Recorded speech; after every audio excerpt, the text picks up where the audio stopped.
Hello and welcome to the Decrypting Crypto podcast. It's August 28th, 2025, and this is Off Chain, your weekly recap of the biggest stories in the crypto space. We are back on our regularly scheduled time with Austin Knight, my wonderful co-host, and I'm Matt Halsbarby. How you doing, Austin? Oh, Matt, I know that you've been thinking so much about markets the last couple weeks. You've been tweeting up a storm. Just the past couple of weeks, Austin. Yeah. Just the past couple of weeks. You have been following J Powell's every move. Let me tell you, dude, I can't even begin to think about that because it is Labor Day weekend in the United States. And all weekend long, tomorrow I am shooting out onto the water and you won't see me until Monday, and I better look like a freaking lobster because we are going to be grilling some dogs, drinking some shit light beer. I assume you mean hot dogs. Yeah, hot dogs. Yeah, hot dogs. Not look at this. Actual This is dogs. a freaking. Do you see? This is a water scooter. I'm going to be pulling myself. Explain. Explain so what that means. I just bought this thing. I just bought this puppy for $800 just for this weekend. It's a bull market. It's a bull market, baby.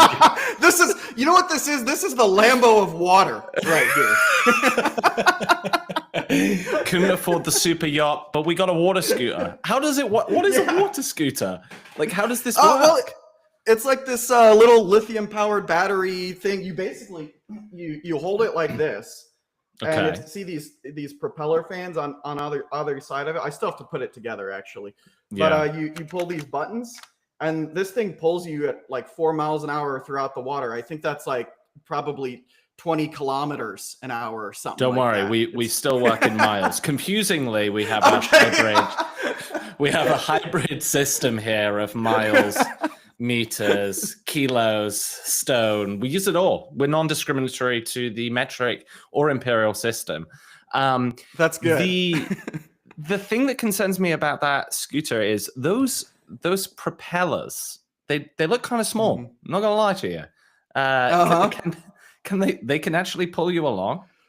They move with a fury, man. It's technology. It's actually amazing. That thing, that one battery will last for 60 minutes. Yeah. Yeah. Just makes everything that much more efficient, you know? And then eventually none of us will be able to afford any water scooters because we'll all be out of a job. This is true. Well, we'll have a lot more time for water scootering. That's at least one good thing about this. Is this the beginning of the next boom? That's what I want to know. People seem to think it is. So we've got a lot to talk about on that front today, right?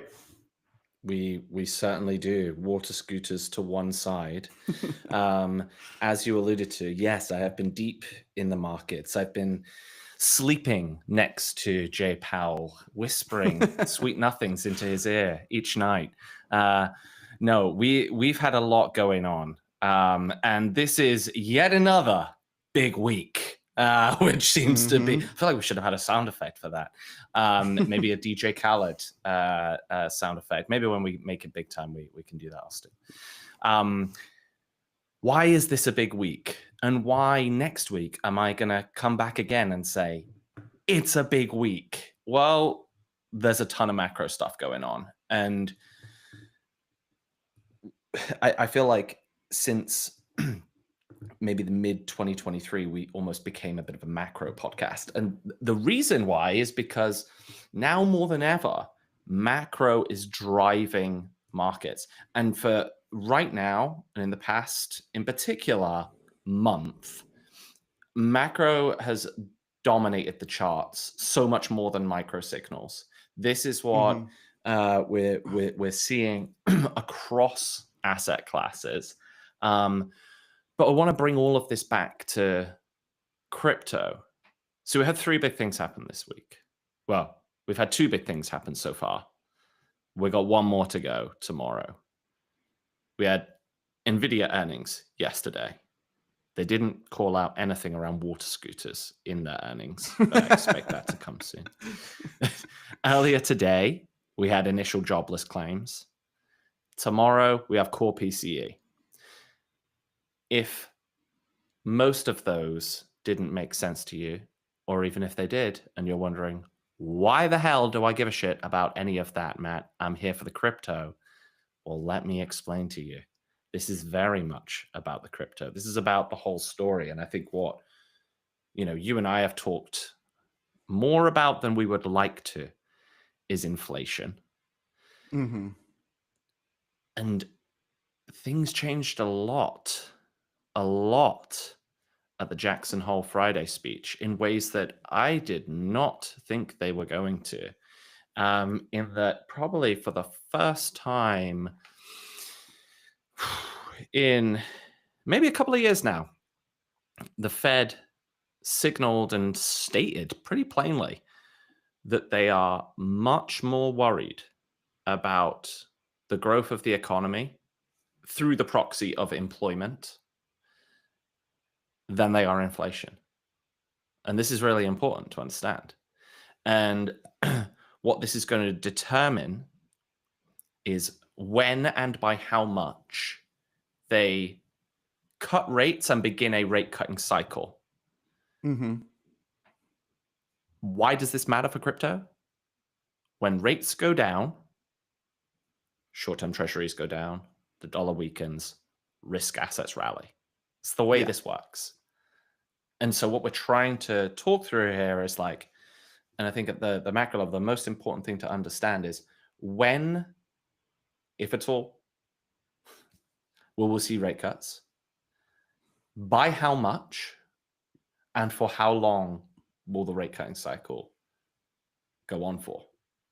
I think that's kind of what we've been talking a lot about recently, Austin. I know that inflation plays a big role in that. We've talked a lot about this, but it seems like this is just been dominating all of the headlines so far. I'm not sure if you saw the NVIDIA earnings yesterday. We can I mean, as you've been saying, that was the first of a handful of tests, right? I do think that like specifically NVIDIA's miss is potentially it's showing that the AI trade is maturing. And if equities rotate out of mega cap AI, it makes you wonder, will crypto pick up that sort of speculative risk bid, or will risk appetite just narrow? And so to me, like, I think that we need to watch Bitcoin and ETH ETF flows. If cuts are priced into ETFs, if cuts are priced in but ETFs stay muted, I think it's a sign that crypto isn't getting the same tailwind as equities, even though it seems like, typically when we do have a rate cut, we're going to see, especially if there's volatility involved in that, we're going to see a tailwind for crypto. I even think like potentially, if you think that right now predictions are kind of bouncing back and forth between now a 25 and 50 bips rate cut in September, right? But I think there's an prevailing 87% chance on the Fed Watch like CME futures of a 25 bips. It's close to 0% on 50 bips right now, which I find kind of interesting. But yeah. So let's say that it's a 25 bips rate cut. I think that on the long term, we may see rate cuts in 2025 and then inflation spikes in 2026 that lead to tightening again. He said it. And then one of the two really bad T words, tightening and transitory. It got said already. We're a few minutes in to this. This point you're talking about, super important. And I think this gets into does it have legs? Let's put a pin in that though, and we'll come into this. I think let's set the scene first because I want to make a point as well around like rate cuts. And then let's talk about what actually happened in NVIDIA. Why, to your point, the AI slowdown trade is like kind of even important. And then we kind of go in, we can touch on some of the jobless claim stuff. Yeah. But something that we'll talk about as well in this is the idea of, and I think we'll start to hear this more, of like a hawkish cut, which doesn't make sense, Mhm. right? Because you've got to kind of be dovish to make a cut. But there is this notion that actually the Fed could become so much more data dependent that what they usually do, historically, nearly always, they don't just do a one and done cut, right? They go in a rate cutting cycle. Cut, and like you said, maybe we see rate cuts all the way through 2025. That would be the way that this usually happens. There is also the idea of a hawkish cut where they cut in September and then reassess, which would be very unconventional and actually would be quite bearish risk assets. Mhm. But let's wrap all that stuff up in a sec. But Nvidia, they actually they beat earnings expectation. Yeah. But our good friend Jensen, he painted a pretty pessimistic view of growth, especially compared to the last 2 years, where I was looking at the chart from the earnings report, and the view here is it's going to pretty rapidly decelerate growth. Mhm. I tweeted out some stats earlier today. I don't know if you saw my tweet about Nvidia and like the S&P 500, but like let me just like share this, because this kind of made me realize like how actually quite fragile I think the S&P and tech Mhm. kind of is, and how it's balanced right now. So the Mag 7, they make up between 34 and 36% of the S&P 500. First of all, holy shit, that's a lot. Nvidia alone makes up more than 8%. For between 30 and 35% of Nvidia's revenue comes from two companies, which we believe to be Meta and Microsoft, also in the Mag Mhm. 7. So what's supporting this huge rise in Mag 7 growth is this continued investment in AI capex, right? And AI spend. Largely, what it seems to be is Microsoft and Meta continuing to spend money with Nvidia, which means Nvidia grows in value, rises like the demand for the AI trade, which juices up the valuations of Meta and Microsoft and all the rest of the Mag 7. Next year, what if Meta's like, hey, we're just going to build our own chips because we're building this fucking data center the size of Manhattan, literally. Yeah. Or Microsoft says, hey, actually, we're going to tighten up a little bit. Because to your point, what if things start to get a little dicey near the end of next year? And we're going to spend less. Mhm. There's like, it just, that meme where it's like that's tiny tiny little domino that, and it's like goes up into like this Mhm. giant block falling. I kind of feel like in like the mega cap equities of tech in the US, we're kind of sitting there, and it kind of worries me a little bit. I feel like that's a whole different podcast, but the reason why I make that point though is that's what people are looking at in this forward-looking guidance. Is Yes. like, is this spending going to continue? And if so, we feel good about spending in risk, and that means crypto gets a bid as well because it's just overall bullish risk. Mhm. Yeah. I mean, it is to me like it's very telling the fact that Nvidia did beat their earnings expectations, but everyone was so fixated on data revenue acceleration or deceleration that their stock is actually down today. Yeah, yeah, And yeah. I so mean, I haven't actually looked at what it opened at. I saw it was like around 1 to 2% in the pre-market. I'm guessing it's down unless people have had like a change of heart. Let's just have a look. Yeah, we're yeah. down. Yeah, 109 bips. Yep. Hmm. So, you know, it to me, as I said, like it does look like it's a sign of AI maturity. And if AI maturity means a deceleration in spending, then this sort of like self-feeding cycle here, which is basically just eating its own money and like recycling it through itself, Running the to crypto your playbook point. here. Yeah. Yeah, I mean, it's all just numbers on paper, right? And if you don't look deeper as to like where those numbers are coming from, then maybe you miss like the full story, but they are coming from somewhere. And For so sure. where does this bring us really with today? Like today Yeah. we're getting jobs data. Yep. We just had that come in actually. So let's talk about job. Right. So we had Nvidia, and I will say, like, this is a signal for the market. If Mhm. Nvidia had made a massive miss, it wouldn't be good for risk, but it could rebound. I think where it landed, not catastrophic. And a lot of it's forward guidance. Now let's talk about that's more of an assessment of investor sentiment. I think, like what you were Mhm. kind of putting it, right? Then we have jobless claims. Jobless claims is an important data point and slightly less important than non-farm payrolls, which actually comes next week, which whole separate thing.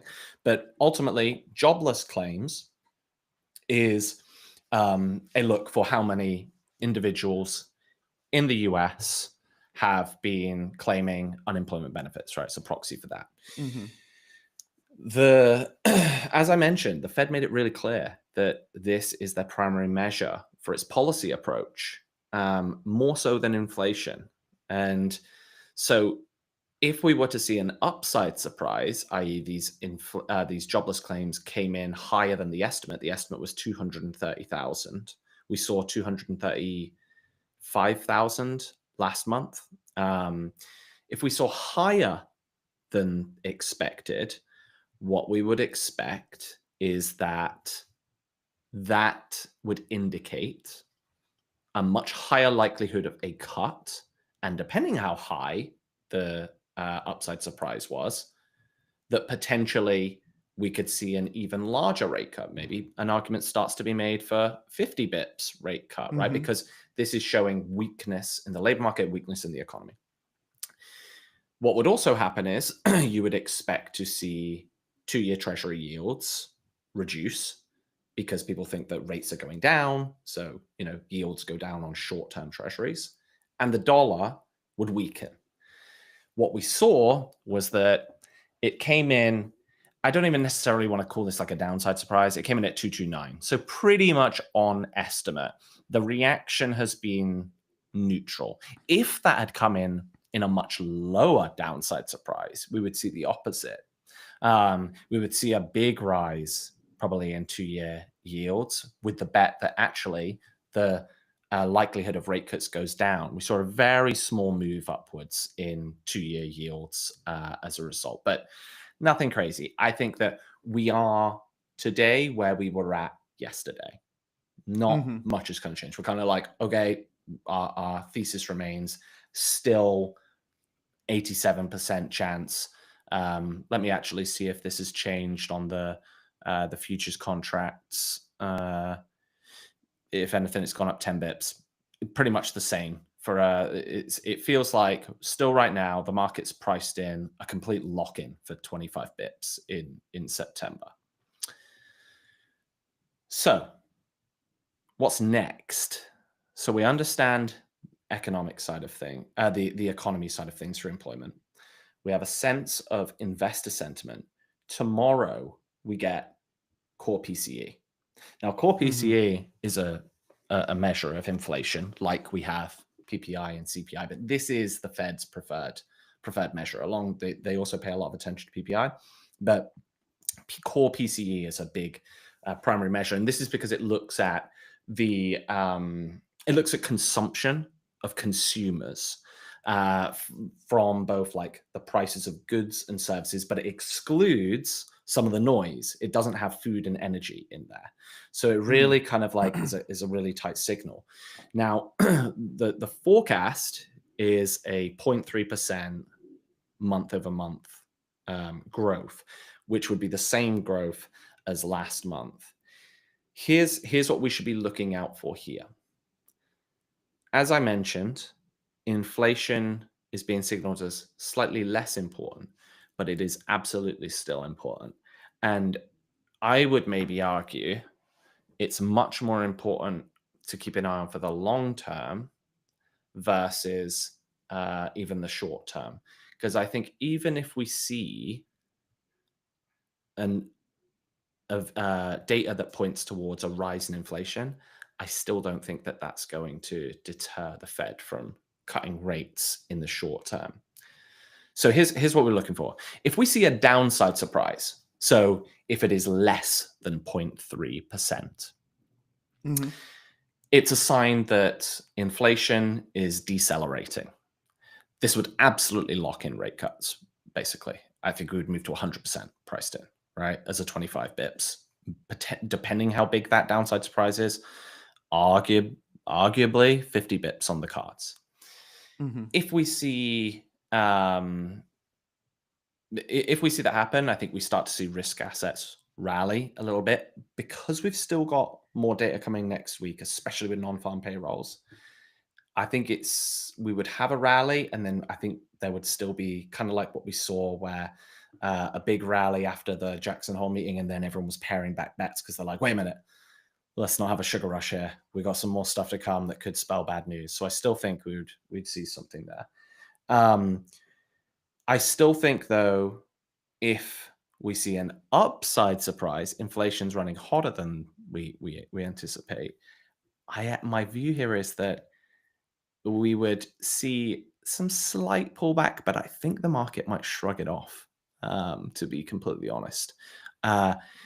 Here's what we would definitely see.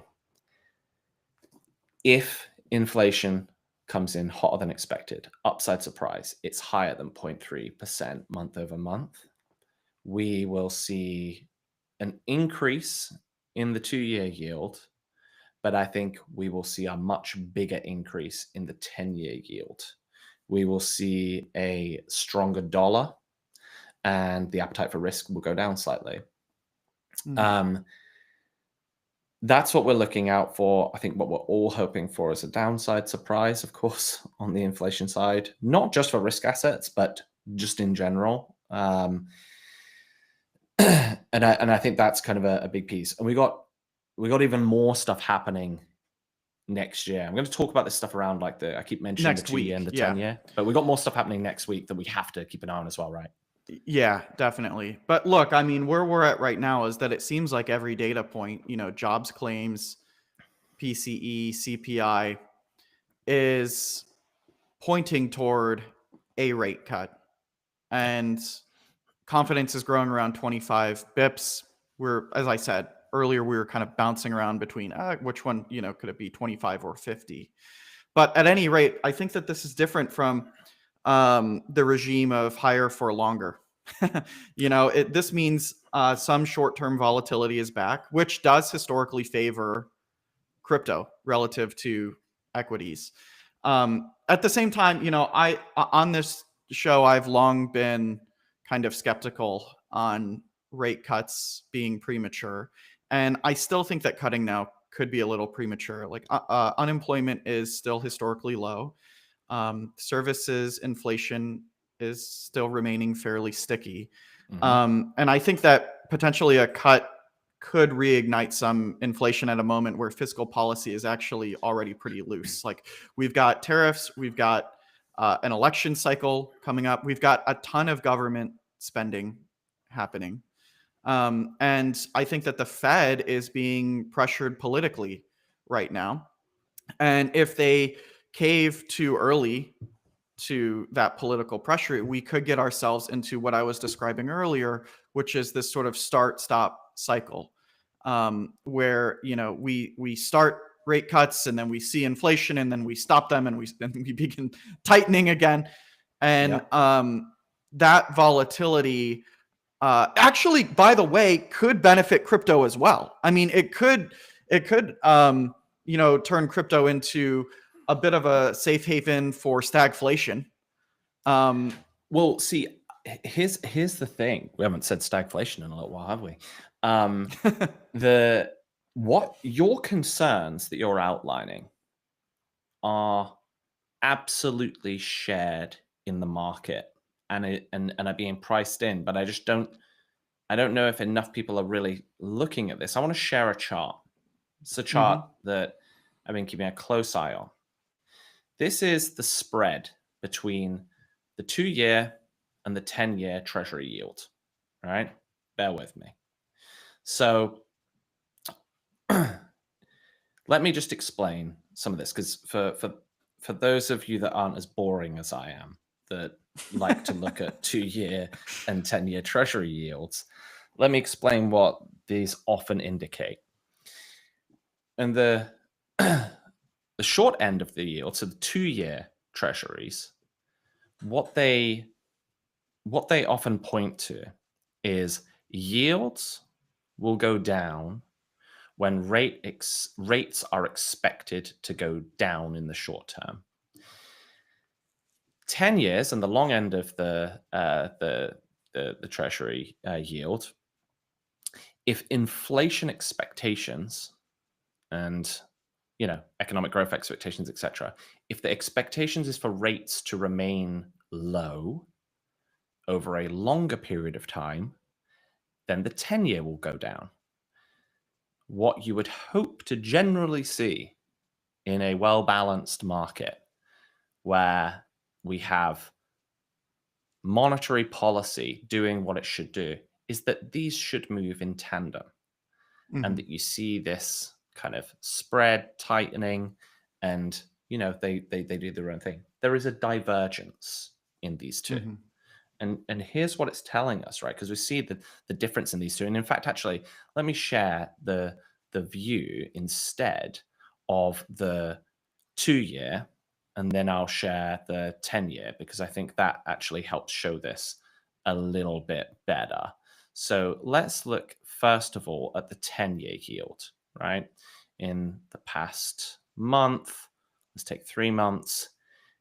We're kind of like on this uh the yield side of things. In August, we've been like rallying like up quite a bit. And on the 2-year yields, John, instead of me just shifting between these charts, it's doing the opposite, basically. Here's what Hmm. this means, right? 10-year yields are going up or they're flat because investors are not convinced that interest rates are going to remain low. 2-year yields are going down because in the short term, we believe that the Fed are going to go on a rate cutting cycle.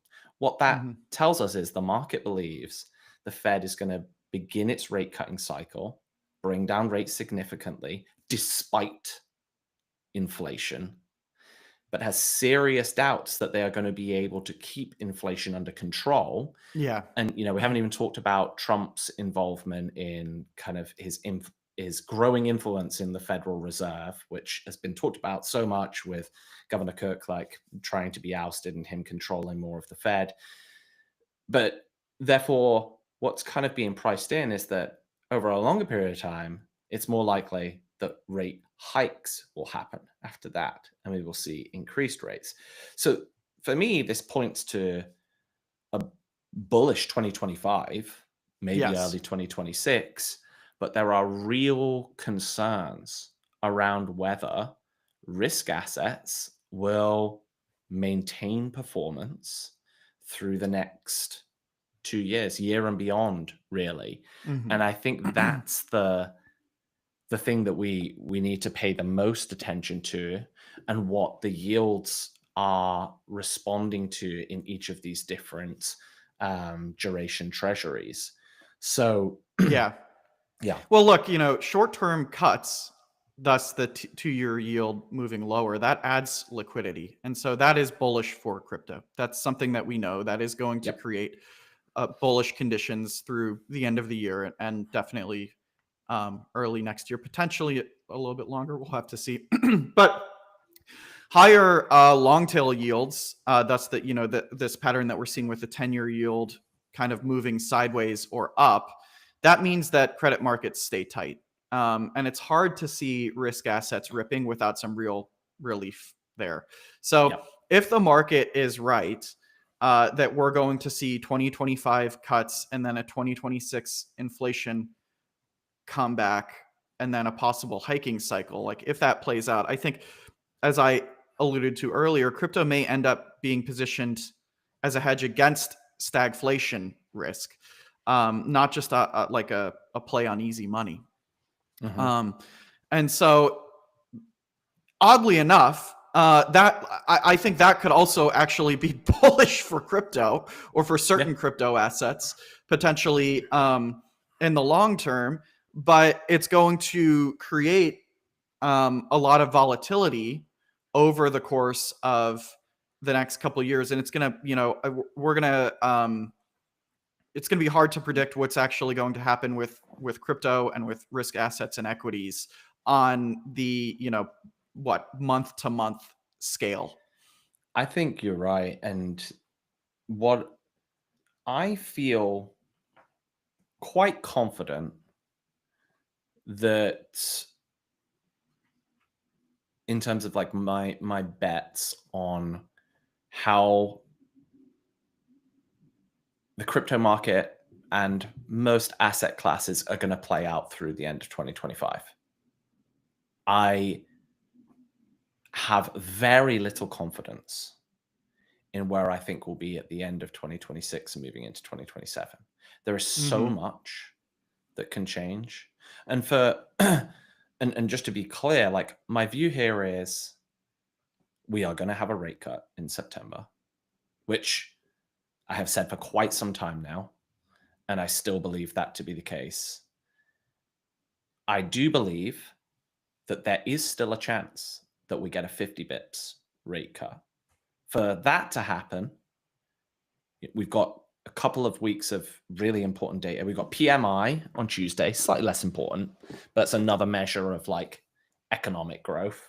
So I wouldn't read too much into the impact of that one. JOLTS, which is an important measure of the labor market as well. The big one is Friday of next week, non-farm payrolls. If this one comes in under estimate, along with unemployment rate being an upside surprise, that is going to be one of the biggest signals as to whether we will start pricing in a larger rate cut. And then the following week is basically next week is economic growth data.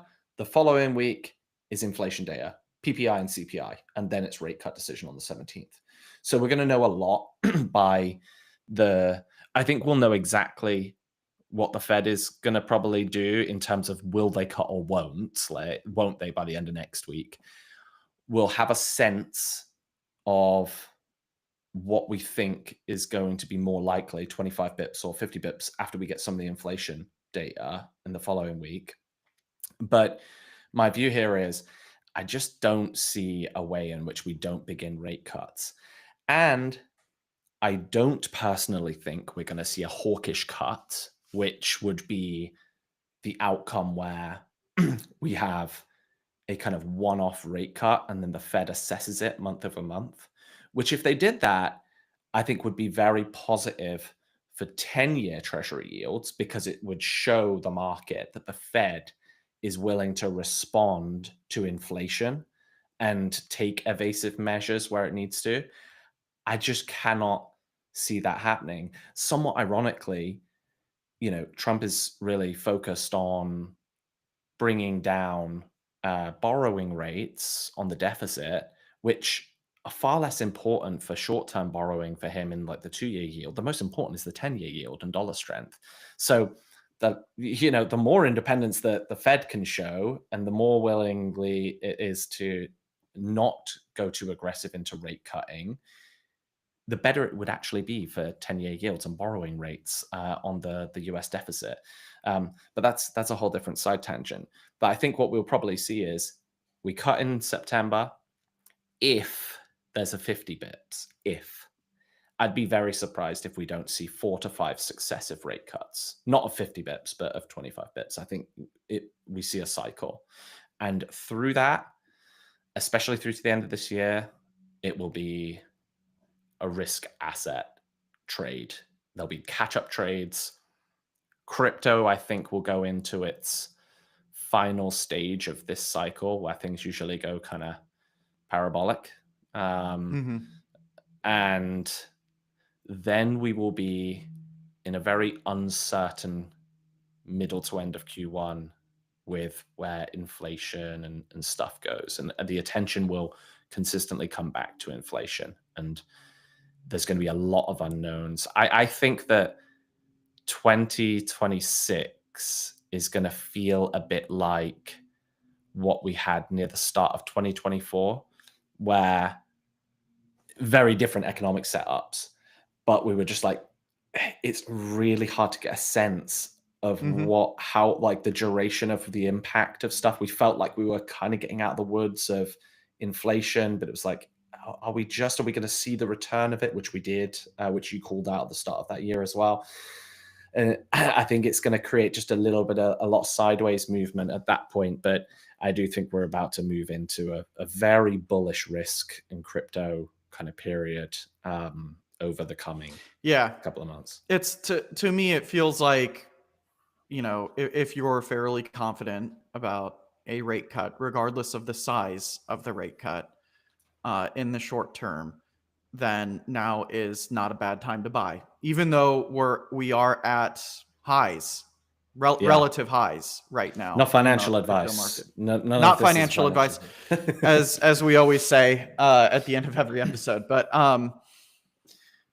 at the same time, what's interesting to me about this is that doesn't necessarily mean that in the long term, it's going to be a game of figuring out when to dump, No. because holding crypto, now could be a good time to buy from a pure investment perspective, but in the long term, holding it could be a good time to not sell Mhm. from an inflation or stagflation hedge perspective. Yeah, and crypto's going to Which. remain cyclical. Crypto's going to remain cyclical. Hmm. I think though, my view here, especially now that we've seen this since the ETFs, right? Like the the highs have been higher and the lows have been higher, and we've seen slightly less crazy moves in the majors, right? It's because it is a lot more institutional capital.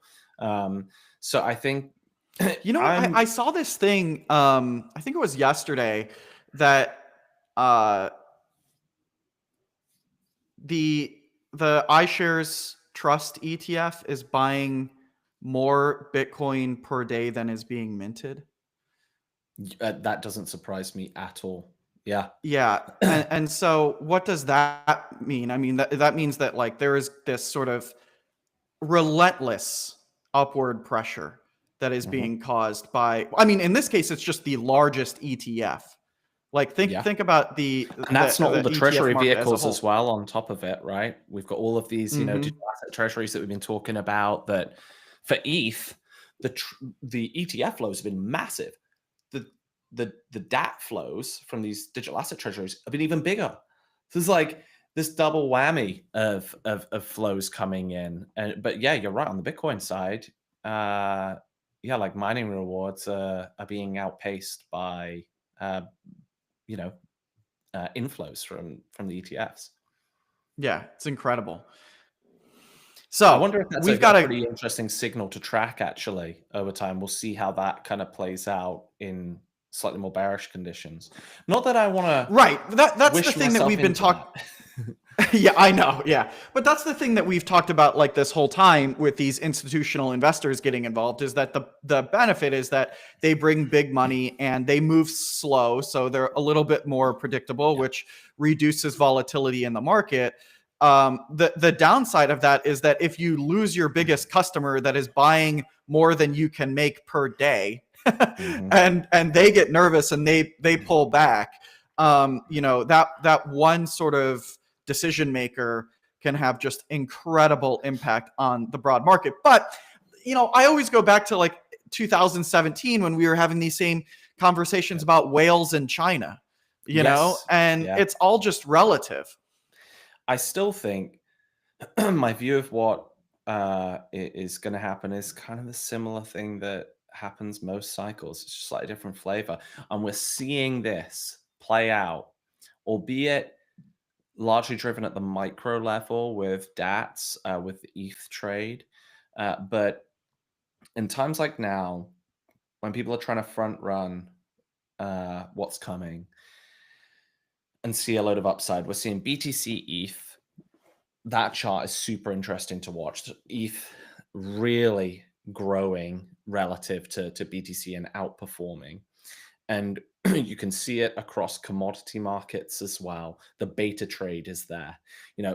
BTC had its big run, and then flows are going into the next big one that they think is going to have its next run. And I have no doubt that we will see a similar thing happen, that ETH will have a big run or continue its big run. And then the Sol trade will be there. And it's this catch-up trade that people trying to chase this next big thing. And that's usually what happens in our crypto cycles. And we have this like huge parabolic run, and then, things settle out. We'll see how it all plays out. But, to wrap things up, I think where we are positioned right now, let's see what happens tomorrow with core PCE. That is a very important long-term signal. Still important for rate cuts in September, but not as important as I would have said it was before the Jackson Hole meeting. And then next week, the big one is non-farm payrolls and unemployment rate, both on Friday. They're the biggest ones. We've got JOLTS data as well Wednesday, and then we'll obviously cover what happens on some of that. But I do think I'm personally, in the short term, excited for what's coming. Long term, okay, like there's a lot to happen, but I think we're going to have some really exciting price action. And of course, we will be here covering it all on the podcast, so you can all follow along. All right, man. Well, Matt, listen, enjoy your water scootering. And enjoy Labor Day. I hope to see videos. I'm just even curious as to how this thing works, but enjoy and have fun. All right. Catch you next week.